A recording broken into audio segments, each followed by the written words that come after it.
Ce chapitre est destiné à l'ostéologie du membre inférieur. Nous allons vous présenter l'os coxal, le fémur, le tibia et la fibula, ainsi que les os du pied. Le premier bipède connu est un reptile. Il vivait il y a 290 millions d'années. Le Dibamus cursoris utilisait ses membres inférieurs pour se déplacer. Il pouvait atteindre la vitesse de 24 km/h et utiliser cette capacité pour fuir ses ennemis. L'être humain est un bipède. La bipédie est donc le fait d'utiliser ses membres inférieurs pour se tenir debout et se déplacer. La bipédie n'est pas le fruit de l'évolution. La bipédie est une caractéristique des hominides. Les hominides correspondent aux chimpanzés, aux hommes et aux gorilles. La différence entre les chimpanzés, les singes et l'homme est le fait que l'homme a perfectionné la marche, alors que les chimpanzés ont perfectionné le fait de vivre dans les arbres. Le fait d'utiliser ses membres inférieurs, de se verticaliser, a plusieurs conséquences anatomiques que nous allons voir maintenant. Tout d'abord, les différentes courbures de la colonne vertébrale mobile, avec une lordose cervicale, une syphose thoracique et une lordose lombaire. La verticalité a entraîné ces différentes courbures et donne des propriétés de résistance très importantes à la colonne vertébrale. Le bassin, quant à lui, a dû basculer ventralement. Ce bassin s'est aussi élargi transversalement. Il recevait ainsi le contenu abdominal, l'ensemble des viscères abdominaux, et s'est élargi pour accepter tous ces organes. On a noté aussi, avec l'élargissement transversal du bassin, un allongement du col fémoral. Cet allongement du col fémoral est associé à une diaphyse fémorale qui est concave dorsalement, qui elle aussi, de par sa concavité, va être plus résistante à la pression. Et on note, de par le fait de l'allongement du col fémoral, une inclinaison fémorale qui est un valgum de 170 degrés. Au niveau des os de la jambe, on retrouve la diaphyse tibiale qui elle aussi est concave dorsalement. Et pour finir, au niveau de la plante du pied, la voûte plantaire correspond à un amortisseur et nous le verrons en détail dans les diapositives suivantes. Intéressons-nous au bassin. Le bassin est la frontière entre la cavité abdominale et la cavité pelvienne. Il équivaut à la ceinture scapulaire. La différence avec la ceinture scapulaire est qu'au niveau du bassin, l'objectif est de transmettre les contraintes de poids et de pesanteur sur les membres inférieurs, alors qu'au niveau de la ceinture scapulaire, l'objectif est de donner la plus grande mobilité possible aux membres supérieurs pour faciliter l'usage des mains. Sur cette diapositive, sur cette vue ventrale du bassin, on a donc l'os coxal à droite et l'os coxal à gauche. Ils sont connectés en avant par la symphyse pubienne et en arrière, correspondant à la colonne statique, le sacrum. Le sacrum et les os coxaux, droit et gauche, sont articulés et c'est ce qu'on appelle les articulations sacro-iliaques. Elles sont particulièrement stables car c'est par elles que vont être transmises les contraintes mécaniques venant de la colonne vertébrale. Latéralement, sur l'os coxal, on peut mettre en évidence deux surfaces articulaires qui sont les acétabulums et c'est au niveau de ces articulations que va se faire le contact entre le bassin et le fémur. On retient donc trois articulations par os coxal. Cet ensemble permet de définir ce qu'on appelle l'anneau pelvien, et cet anneau pelvien est matérialisé par le détroit supérieur du bassin, il est représenté ici en pointillé. L'os coxal est l'os de la hanche. C'est un os plat qui forme la paroi antérolatérale du bassin. Il a une forme d'hélice à deux pales. Un pal postéro-crânial et un pal antéro-caudal qui est perforé, et cette perforation se nomme le foramen obturé. L'os coxal est constitué de 2 faces, 4 bords et 4 angles. Si on s'intéresse maintenant à l'embryologie, cet os coxal est en réalité constitué de 3 éléments. Ces 3 éléments osseux sont centrés autour du cartilage en Y qui va former l'acétabulum. On retrouve l'ilion. L'ilion, c'est l'élément qui forme l'aile postérocrâniale. Elle est constituée d'une aile et d'un corps qui fera le contact avec le cartilage en Y. En arrière et en bas, l'ischion. L'ischion va donc participer à la formation de la pale antérocaudale et va être constitué d'un corps, lui aussi connecté à la région cartilagineuse en Y, et d'une branche. Enfin, le pubis, qui va former donc la partie antérieure et supérieure de la pale antérocaudale et va être constitué d'un corps et de 2 branches. Voyons l'os coxal droit sur une vue latérale. Il s'agit de la face exopelvienne. On décrit sur cette face latérale 3 étages successifs. La face dite glutéale, la face correspondant à l'acétabulum et en dessous les pourtours du foramen obturé. Intéressons-nous à la face glutéale. La partie toute supérieure de l'os coxal correspond à la crête iliaque. Cette crête iliaque peut être palpée sans difficulté. On décrit dans les sens horaires différents éléments anatomiques sur cette vue. Tout d'abord l'épine iliaque antéro-supérieure qui correspond à la limite antérieure de la crête iliaque. En dessous, on va trouver l'épine iliaque antéro-inférieure, puis l'éminence iliopectinée, qui est juste un regard de l'acétabulum. Au niveau du pubis, le tubercule pubien, qui est donc la partie la plus antérieure. Le foramen obturé, et un renforcement osseux qui correspond à l'ischion et qui se nomme la tubérosité ischiatique. Si l'on remonte sur le bord postérieur de l'os coxal, on va mettre en évidence l'épine ischiatique, la grande incisure ischiatique, puis l'épine iliaque postéro-inférieure et l'épine iliaque postéro-supérieure qui correspond à la partie caudale et terminale de la crête iliaque. Au-dessus de l'acétabulum existe une dépression qui se nomme le sillon supra-acétabulaire. Sur la face glutéale, on peut mettre en évidence différentes lignes.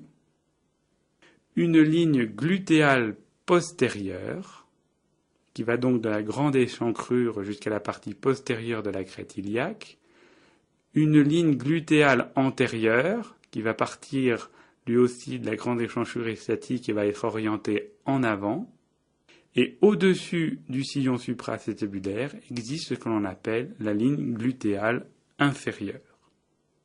L'acétabulum correspond à une profonde excavation sphénoïde qui s'articule avec la tête fémorale. L'acétabulum se nomme aussi le cotyle. Cette cavité regarde en bas, en avant et en dehors.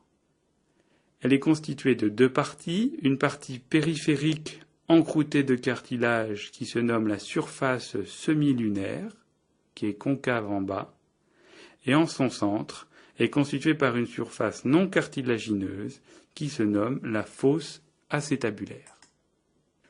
Sur le plan ligamentaire, maintenant, et membraneux, il existe différentes structures. Tout d'abord, le foramen obturé est en effet un foramen obturé partiellement par une membrane appelée membrane obturatrice. À la partie supérieure, non obturée du foramen obturé, existe un canal qui se nomme le canal obturateur. De l'épine iliaque antéro-supérieure au tubercule pubien, un ligament est tendu, il se nomme le ligament inguinal. Ce ligament inguinal, à sa partie médiane, donne naissance à la bandelette iliopectinée, qui va donc être tendue de la partie médiane du ligament inguinal jusqu'à l'éminence iliopectinée. L'espace en dessous du ligament inguinal sera donc séparé en deux. Voyons maintenant l'os coxal sur une vue endopelvienne ou une vue médiale. Tout d'abord, on peut replacer la crête iliaque telle qu'on la voyait sur la vue externe, qui correspond donc au bord crânial de l'os coxal. On peut placer aussi l'épine iliaque antéro-supérieure, la partie ventrale est à gauche du schéma, je vous le rappelle, suivi en dessous de l'épine iliaque antéro-inférieure, de l'éminence iliopectinée et de l'épine pubienne, que l'on voit bien mieux sur cette vue endopelvienne. Si l'on continue, le foramen obturé, recouvert par sa membrane, la tubérosité ischiatique, en vue médiale, la petite incisure ischiatique qui se trouve en dessous de l'épine ischiatique, qui n'était pas représentée sur le schéma précédent, et au-dessus de cette épine ischiatique, la grande incisure ischiatique. De même, on peut placer l'épine iliaque postéro-inférieure et l'épine iliaque postéro-supérieure. Une partie osseuse plane irrégulière va correspondre à la tubérosité iliaque. Elle se situe légèrement en avant et au-dessus de l'épine iliaque postéro-supérieure. De l'épine pubienne jusqu'à la tubérosité iliaque existe une ligne qui correspond donc au détroit pelvien et qui se nomme la ligne arquée. La fosse iliaque correspond à une surface triangulaire, concave et lisse. Elle est orientée en avant, en haut et en dedans. Elle est le lieu d'insertion du muscle iliaque. La surface symphysaire correspond donc à une articulation, a un grand axe oblique en bas et en arrière, tel que vous pouvez le voir sur le schéma, et ce grand axe fait un angle de 30 degrés avec l'horizontale. En bleu représenté ici, la surface auriculaire, qui va donc correspondre à la face coxale de l'articulation entre l'os coxal et le sacrum, sacro-iliaque. Si l'on s'intéresse maintenant aux structures fibreuses, nous avons la membrane obturatrice, cette fois en vue interne, puis le canal obturateur, juste au-dessus, et nous allons voir maintenant deux structures ligamentaires particulièrement résistantes entre le sacrum et l'os coxal. Il s'agit tout d'abord du ligament sacro-tubéreux. Le ligament sacro-tubéreux a pour origine les épines iliaques postérieures, le bord latéral du sacrum et le bord latéral des deux premières vertèbres coxygènes. Ces fibres convergent en avant, en dehors et en bas, et s'épanouissent en éventail. Ce ligament va se terminer sur le bord de la tubérosité ischiatique, d'où va se détacher une extension arciforme, appelée processus falciforme, qui se dirige sous la face interne de la branche de l'ischion et qui se termine en dessous du foramen obturé.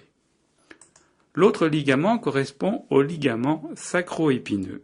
Ce ligament sacro-épineux est de plus petite taille que le précédent, il est de forme triangulaire, il est mince et se trouve en avant du ligament sacro-tubéreux. Sa base est fixée sur le bord latéral du sacrum et du coccyx.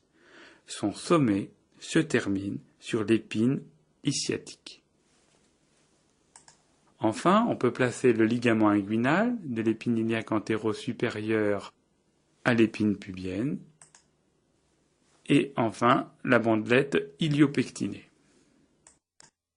Nous allons étudier maintenant les ligaments d'union de l'anneau pelvien. Tout d'abord, nous allons pouvoir replacer les structures précédemment décrites avec tout d'abord le ligament sacro-tubéreux. On voit bien sa terminaison sur le bord de la tubérosité ischiatique sur ce schéma. En avant de lui, plus petit, plus mince, le ligament sacro-épineux. La grande incisure ischiatique au-dessus du ligament supraépineux et la petite que l'on voit ici en perspective en dessous. Entre les deux pubis, le disque symphysaire et en dessous de ce disque symphysaire, un ligament arqué infrapubien résistant. Enfin, des structures qu'on n'a pas encore présentées. Tout d'abord, le ligament sacro-iliaque antérieur. Ce ligament sacro-iliaque antérieur correspond à l'ensemble des ligaments dits ligaments sacro-iliaques. Ces ligaments sacro-iliaques antérieurs sont peu résistants et renforcent en avant la capsule articulaire. Les ligaments sacro-iliaques dorsales, qui n'est pas visible sur ce schéma puisqu'on est sur une vue antérieure, sont tendus de l'épine iliaque postéro-supérieure et de la tubérosité iliaque sur la crête sacrale latérale. Il existe d'autres ligaments qui ne sont eux visibles que sur une coupe, c'est ce que l'on peut voir dans le petit schéma sur la droite, et cela correspond aux ligaments interosseux. Ces ligaments interosseux sont courts mais particulièrement résistants. Ils sont situés contre la face dorsale de la capsule articulaire et ils sont insérés sur les tubérosités iliaques et sacrales. Sur ce schéma, on peut placer aussi les ligaments ilio-lombaires qui vont permettre la connexion avec la colonne vertébrale, ses renforcements ligamentaires et l'ensemble des ligaments de l'anneau pelvien. Sur la face antérieure de la colonne vertébrale mobile, mais aussi du sacrum, on retrouve le ligament longitudinal ventral. Le fémur est l'os de la cuisse. C'est un os long de 30 à 50 cm qui s'articule avec l'os coxal en haut et le tibia et la patella en bas. On décrit une épiphyse proximale. Cette épiphyse proximale présente une tête, appelée tête fémorale, un col et des tubérosités. On décrit aussi à cet os une diaphyse et une épiphyse distale qui va être constituée de deux condyles et de tubercules. Voyons plus en détail l'épiphyse proximale. L'épiphyse proximale est constituée de différents éléments. Tout d'abord la tête. La tête fémorale fait 2/3 d'une sphère de 25 mm de rayon. Cette tête fémorale regarde en haut, médialement et légèrement en avant. Il existe une dépression dénuée de cartilage, appelée la fovea capitalis, et qui correspond au lieu d'insertion du ligament de la tête fémorale.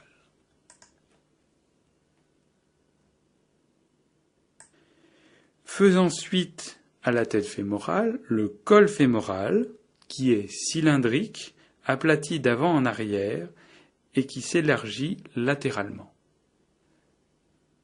Le grand trochanter, qui présente plusieurs faces, est donc latéral par rapport au col.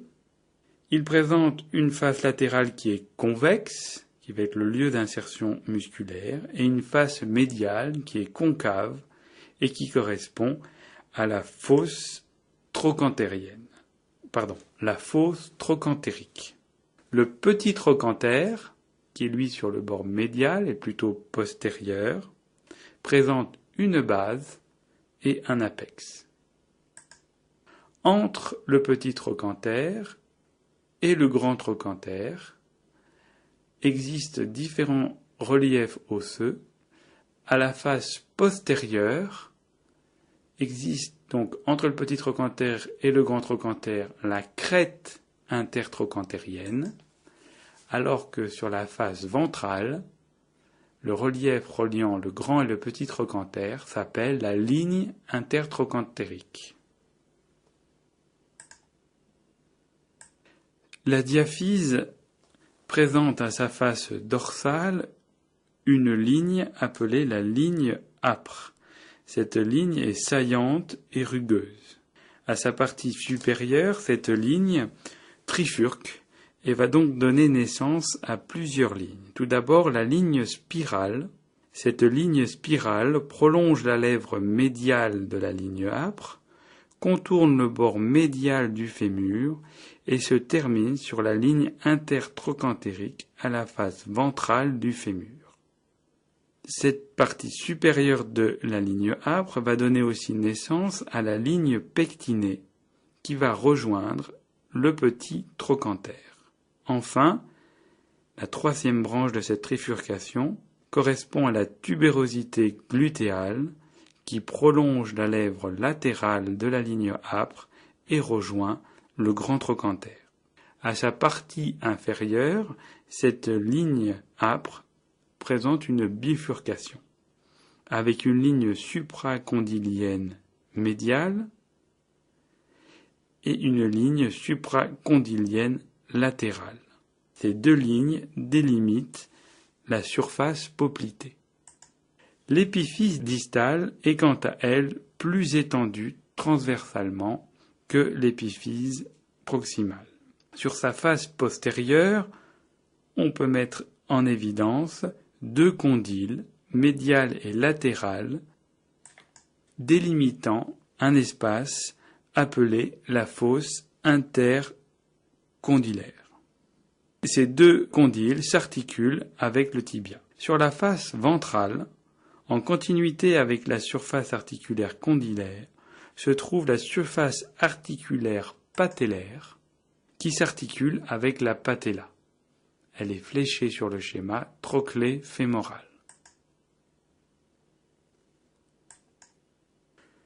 Il est intéressant de mettre en évidence des tubérosités au niveau de cette épiphyse distale, avec en particulier, en continuité avec l'une des bifurcations de la ligne âpre, la tubérosité du grand abducteur qui va correspondre au lieu d'insertion du muscle grand adducteur. On retrouve latéralement la tubérosité supracondylienne latérale, à droite et à gauche. Intéressons-nous maintenant aux différents axes et angles qui caractérisent le fémur. Tout d'abord, on met en place l'axe cervical qui va donc passer par le centre du col fémoral et de la tête fémorale, puis l'axe diaphysaire qui passe par le centre de la diaphyse. À partir de ces deux axes, on peut mettre ainsi en évidence l'angle cervico-diaphysaire. Cet angle cervico-diaphysaire correspond à une angulation d'environ 130 degrés et l'on décrit, en fonction des variations anatomiques et en fonction de la taille de cet angle, soit une coxa vara avec un angle cervico-diaphysaire inférieur à 130 degrés, soit un coxa valga avec un angle cervico-diaphysaire supérieur à 130 degrés. Si l'on projette sur une vue crâniale l'axe cervical, ainsi que le plan frontal bicondylien, qui est donc un plan frontal qui passe juste en arrière des deux condyles, on se rend compte qu'il existe une antéversion. Cette antéversion du fémur est évaluée à environ 15 degrés. Enfin, si l'on trace en pointillé une ligne verticale et qu'on s'intéresse à l'angle entre l'axe diaphysaire et cette verticale, on met en évidence un angle de valgus diaphysaire physiologique de 7 degrés. Intéressons-nous plus en détail à la structure interne de l'épiphyse proximale. Cette structure est particulièrement résistante car c'est par elle que les forces vont être transmises aux membres inférieurs. Toute structure osseuse sous contrainte mécanique va présenter une structure interne adaptée avec la mise en place de trabécules. Ces trabécules sont donc situés dans l'os spongieux et s'organisent de la façon suivante. On a tout d'abord un système principal qui va supporter le poids du corps. Ce système principal est subdivisé en deux. Les trabécules céphalodiaphysaires, qui sont représentés ici en bleu, les trabécules céphalo-cervicales, qui sont représentés ici en rouge. Il existe un système accessoire, en opposition avec le système principal qu'on vient de voir, qui est lui aussi subdivisé en deux contingents, les trabécules trochantériques diaphysaires, représentés en vert, et les trabécules trochantériques, qui sont donc uniquement dans le trochanter et qui sont représentés ici en gris. Il faut retenir sur cette diapositive l'existence d'une zone de faiblesse, et c'est à ce niveau que les fractures du fémur vont être le plus fréquentes, avec soit des fractures du col du fémur, soit des fractures dites pertrochantériques. Le squelette de la jambe est constitué par deux os distincts, le tibia et la fibula. Le tibia correspond à l'os antérieur et médial de jambe. Si l'on s'intéresse à l'épiphyse proximale du tibia, on constate qu'il s'agit d'une structure volumineuse et allongée transversalement. Elle est constituée de deux condyles, latéral et médial. Ces deux condyles sont recouverts de surfaces cartilagineuses. Ces surfaces cartilagineuses se nomment les surfaces articulaires tibiales supérieures, médiales et latérales. Elles sont séparées par un espace interarticulaire.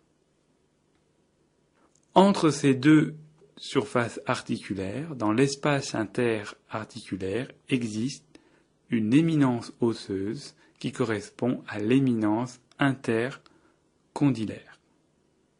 Cette éminence intercondylaire est constituée de deux tubercules appelés tubercules intercondylaires médial et latéral. À la face antérieure de cette épiphyse proximale existe une tubérosité volumineuse appelée la tubérosité tibiale. En dessous de la surface articulaire latérale existe un renforcement qui correspond au tubercule infracondylaire. Enfin, sur ce tibia et en descendant, on peut mettre en évidence une crête tibiale antérieure. Cette crête tibiale antérieure est palpable en sous-cutané au niveau de la jambe.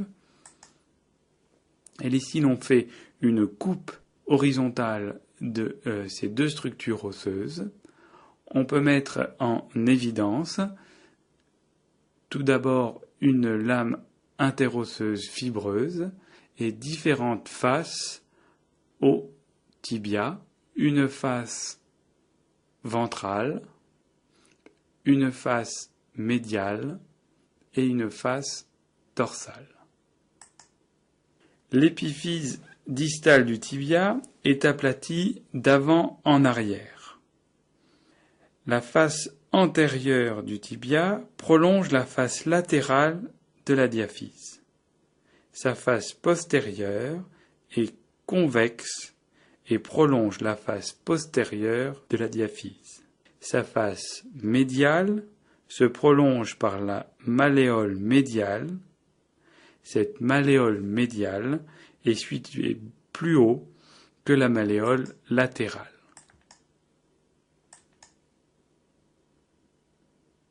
Si l'on s'intéresse maintenant à la fibula, il s'agit d'un os grêle, postérieur et latéral de jambe, qui s'articule à ses deux extrémités avec le tibia. On décrit une tête de la fibula et un col. Son extrémité inférieure va correspondre à la malléole latérale. La malléole latérale, la malléole médiale vont former ensemble une pince dite bimalléolaire qui va venir s'articuler avec les os du pied. Le squelette du pied est constitué de 26 os articulés. Ils sont répartis en 3 groupes. Tout d'abord le tarse postérieur, qui va être constitué par le calcaneus, qui va correspondre au talon, et qui est surplombé par le talus, qui va venir s'articuler avec la pince bimalléolaire du tibia et de la fibula que l'on vient de voir. La tubérosité calcanéenne correspond donc à la partie la plus dorsale du calcaneus et correspond au relief du talon, cette partie qui va rentrer en contact en premier avec le sol au cours de la marche. Plus en avant, le tarse antérieur. Le tarse postérieur est séparé du tarse antérieur par ce que l'on nomme l'articulation transverse du tarse et qui est représentée ici en violet. Le tarse antérieur est constitué des os suivants, l'os cuboïde, qui est le plus latéral, l'os naviculaire, qui est plus médial, et en avant, 3 os appelés os cunéiformes. En avant du tarse antérieur existe le métatarse. Entre le tarse antérieur et le métatarse, représenté en rose ici, existe ce que l'on nomme l'articulation tarso-métatarsienne entre les os cunéiformes et l'os cuboïde en arrière et les métatarses en avant. On a 5 métatarsiens et plus distalement les phalanges. Entre le métatarse et les phalanges existe ce que l'on appelle l'articulation métatarso-phalangienne. Les phalanges au niveau des orteils sont au nombre de 3, P1, P2, P3, proximale, moyenne et distale, au nombre de 3 pour le 2e, 3e, 4e et 5e orteil. L'hallux, ou gros orteil, est lui constitué de 2 phalanges, proximale et distale. Il est intéressant de représenter sur cette vue crâniale du squelette du pied ce que l'on appelle le triangle d'appui.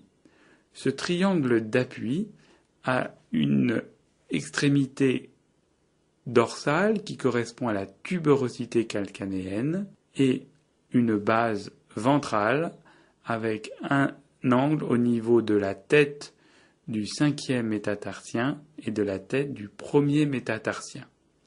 Ce triangle correspond au triangle d'appui. C'est sur ces points de contact, à l'extrémité de ces triangles, que repose tout le poids du corps.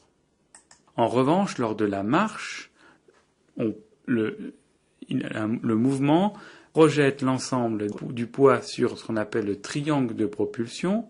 Le triangle de propulsion est orienté à l'inverse, avec une base qui est dorsale, qui correspond à la base du triangle d'appui, et une extrémité qui va jusqu'à la phalange distale de l'hallux. Ce triangle de propulsion est utilisé lors de la marche. Voyons maintenant sur une vue latérale le squelette du pied. Tout d'abord, le talus. C'est donc lui qui va s'articuler avec le tibia et la fibula. Le talus est subdivisé en deux parties, son corps et sa tête qui est plus antérieure. Le corps s'articule avec le tibia et la fibula, alors que la tête s'articule avec l'os naviculaire. En dessous du talus se trouve le calcaneus, avec au contact avec le sol la tubérosité du calcaneus. Sur sa face médiale, un renforcement osseux va former ce que l'on appelle le sustentaculum thalli. Il est orienté vers nous sur cette vue médiale. Entre le talus et le calcanéum existe un espace qui correspond au sinus du tarse et dans lequel se trouvent différents ligaments. Plus en avant, l'os naviculaire. Plus latéralement, vu ici en profondeur, la face médiale de l'os cuboïde. En avant de l'os naviculaire, le premier os cunéiforme. Les autres ne sont pas visibles sur cette vue médiale. Plus en avant, le premier métatarsien. Et le cinquième métatarsien, représenté ici en perspective, ce qui nous permet de représenter le triangle d'appui, en vert. Et on peut ainsi placer les différents arcs plantaires, avec tout d'abord un arc longitudinal, qui est latéral. Vous voyez qu'il démarre de la tubérosité du calcanéum jusqu'à la tête du cinquième métatarsien. On peut décrire plus médialement l'arc longitudinal médial, qui lui est tendu de la tubérosité du calcanéum jusqu'à la tête du premier métatarsien. L'arc longitudinal médial est plus concave vers le bas que l'arc longitudinal latéral. On peut représenter sur une coupe frontale du squelette du pied à deux niveaux différents, au niveau de l'os cuboïde et au niveau des métatarsiens, ce qui permet de placer l'arc transversal, représenté ici en bleu, qui donc présente un appui au sol à sa partie latérale, au niveau de l'os cuboïde, et est distant au niveau de l'os du premier cunéiforme d'environ 15 mm par rapport au sol. On voit donc qu'il existe deux arcs longitudinaux et un arc transversal, l'ensemble formant la voûte plantaire. Il est important de noter ici aussi que la transmission des forces en provenance de la jambe se font à travers le pied avec une répartition de 2/3 sur le calcaneus, c'est-à-dire le talon, et 1/3 sur l'ensemble du squelette du pied qui se trouve en avant.